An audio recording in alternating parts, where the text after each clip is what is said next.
everybody! The borders are starting to open again in Japan in like a glacial pace, and I noticed some people's families are allowed to visit if they get a special visa or a special permission. There are package tourist groups coming in, and also there are people who are allowed to start working, and I think there are a number of students too. Because of this, I noticed on Reddit there's a lot of people talking about starting to work as a JET or an ALT in Tokyo or Japan, and I actually was an ALT for a little bit over 2 years, and I have a lot of experience working in different schools, so I thought I'd make this kind of video explaining my experiences working as an ALT, things I loved about being an ALT and the things I hated about being an ALT, and I hope that you'll find this video a little bit informative.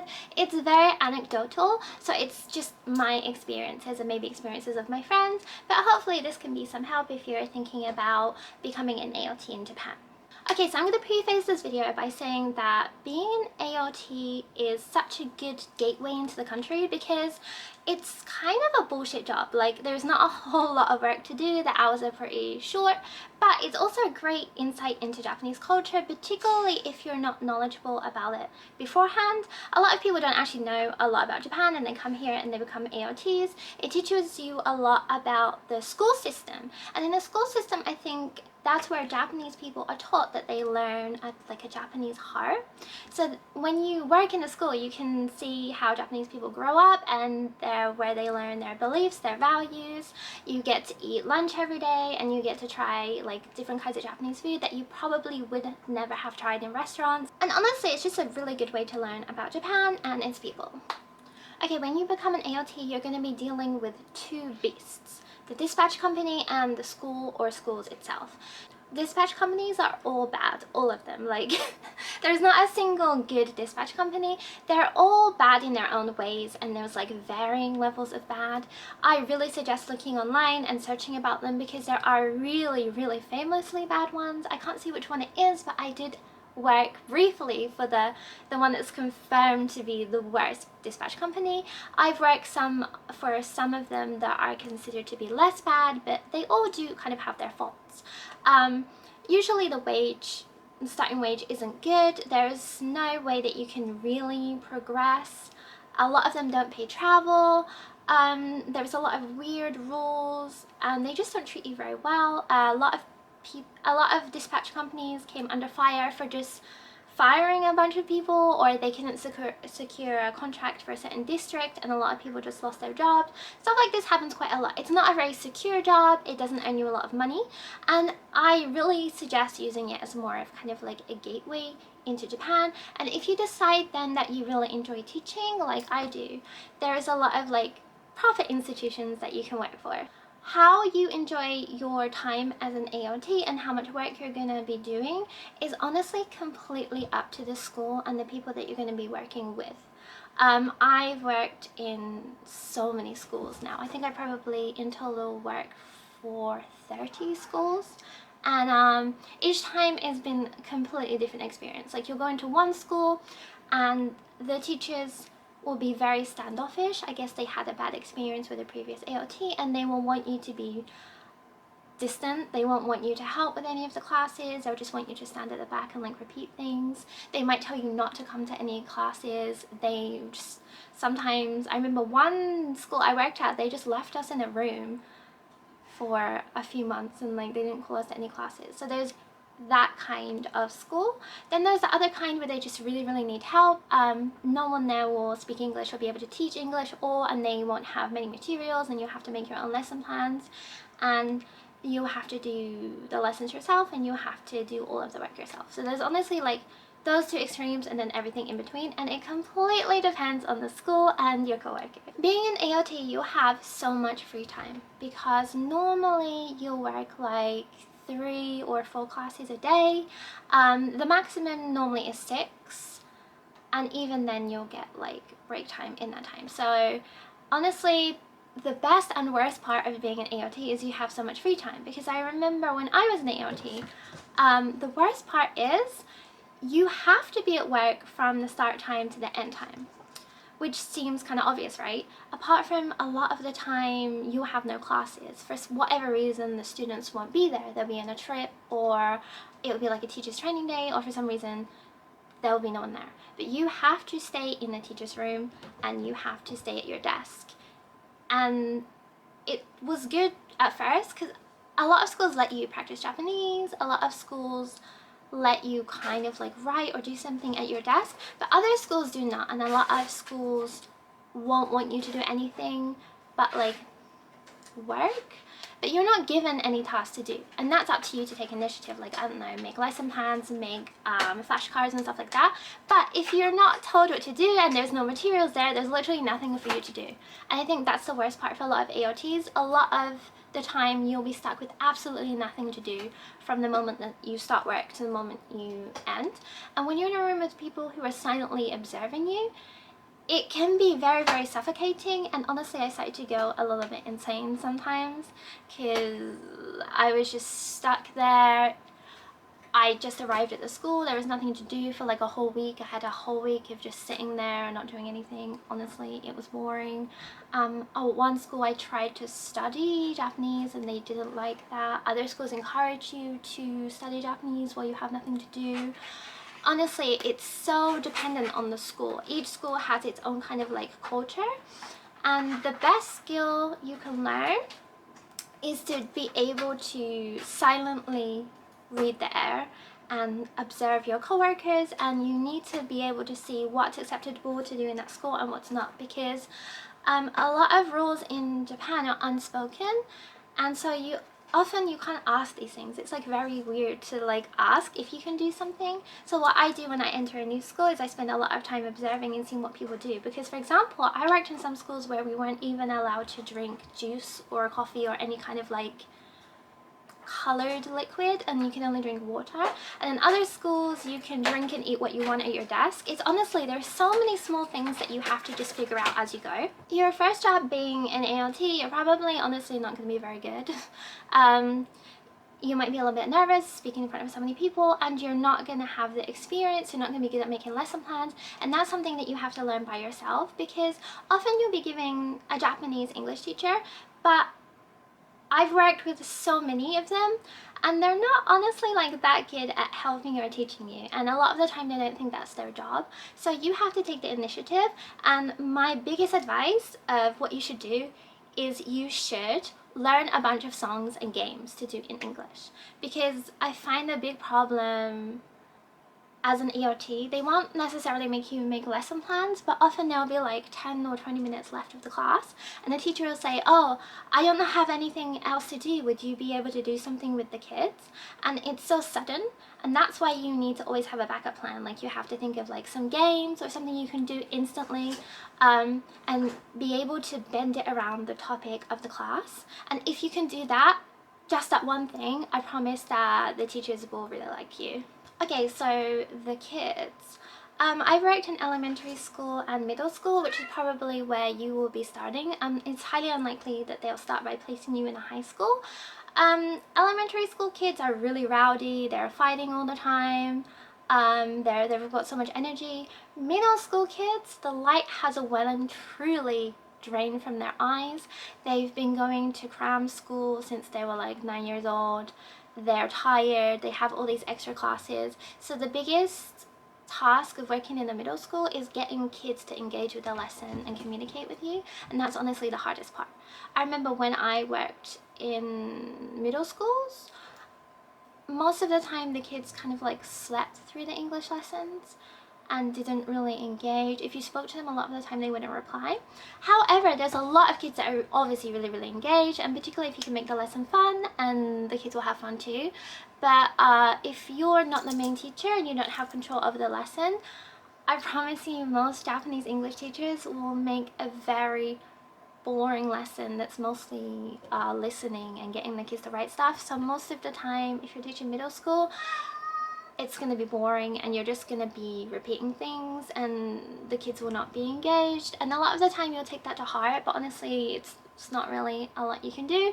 I would just say focus on getting to know the kids individually and trying to get them engaged and speaking in English and having fun, because at the end of the day, every Japanese person I know that actually speaks English properly, they learn English because they thought it was interesting and fun. Like, they didn't learn it because they sat in a bunch of grammar classes in middle school and learned English that way. They learned it because they were interested in it. So if you can speak to them about things they're interested in, like, I don't know, like, I watch a lot of recent anime, or like I'll play like some recent games and the stuff that kids are into. Like, my students are really into Fortnite and Minecraft and like Kimetsu no Yaiba, and now it's Spy Family, and now I'm watching Spy Family. I can talk to the kids about Spy Family and they just think that's great, because most teachers don't have, like, most Japanese teachers don't have any time at all, so obviously they don't consume recent media. So if you can do that, you're already a step ahead, because you can engage to them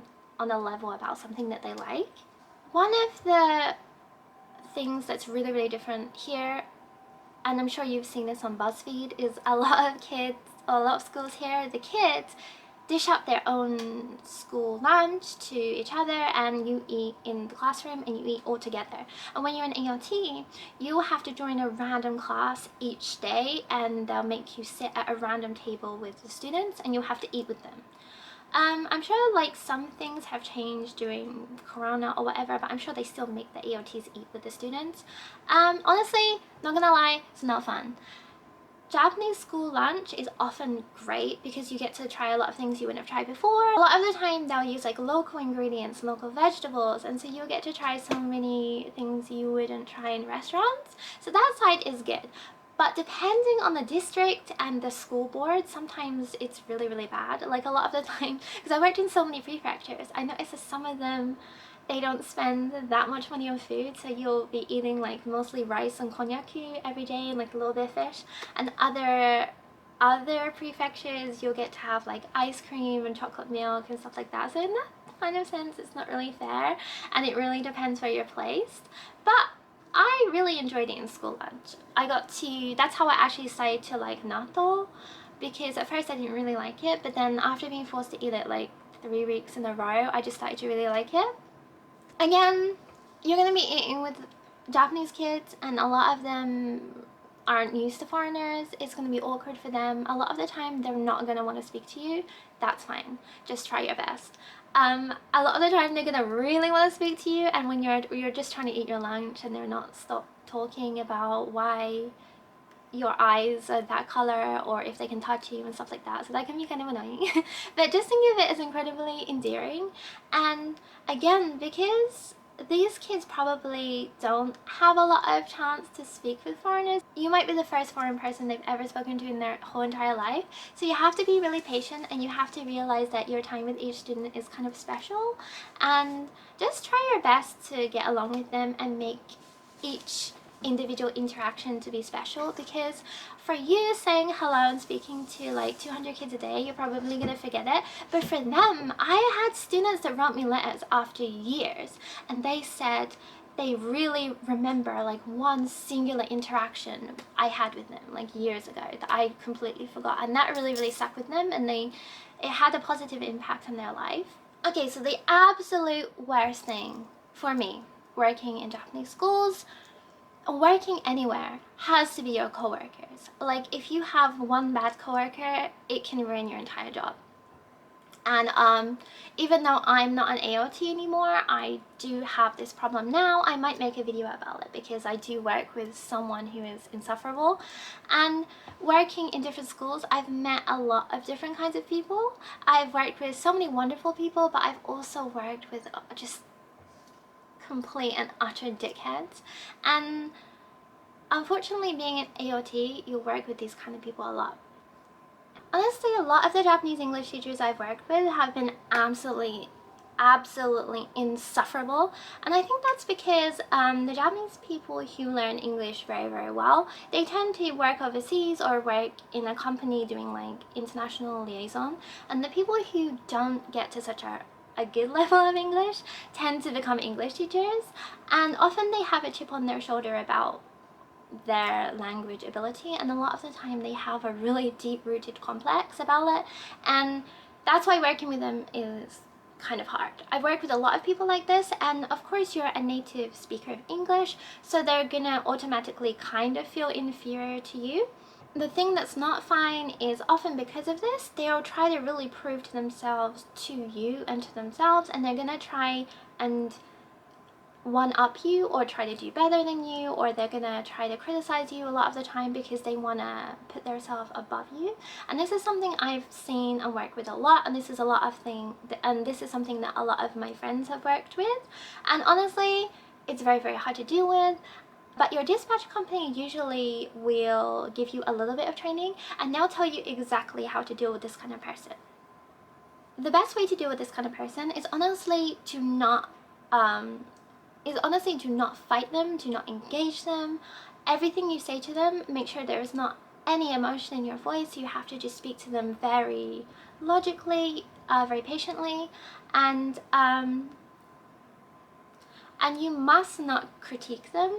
A lot of the times I've worked with Japanese English teachers, and they've made a lot of mistakes, but I try not to pull them up on this, and my companies have always told me not to do that, because the moment you start doing that, that person will start to resent you. Nothing good can come from that. And once you critique them, they're gonna try and critique you, and they're gonna try and find mistakes in your work. So the only thing you can do is try to be more of an asset to them, and even if they're kind of obnoxious to you, the best thing to do is just try and coast through it, because I've worked with so many of these people, I've applied so many different approaches, but honestly, the end of the day, their position is much more powerful and stable than yours. And in Japan, it's better to just not rock the boat or make any enemies, because I've worked with some of these people that will try to get you fired. Like, I'm not joking. So, and as much as it feels good to tell them when they make really basic mistakes, for everyone involved, it's just better to keep the peace. However, being an ALT isn't sustainable for more than a few years. Like, it's crazy when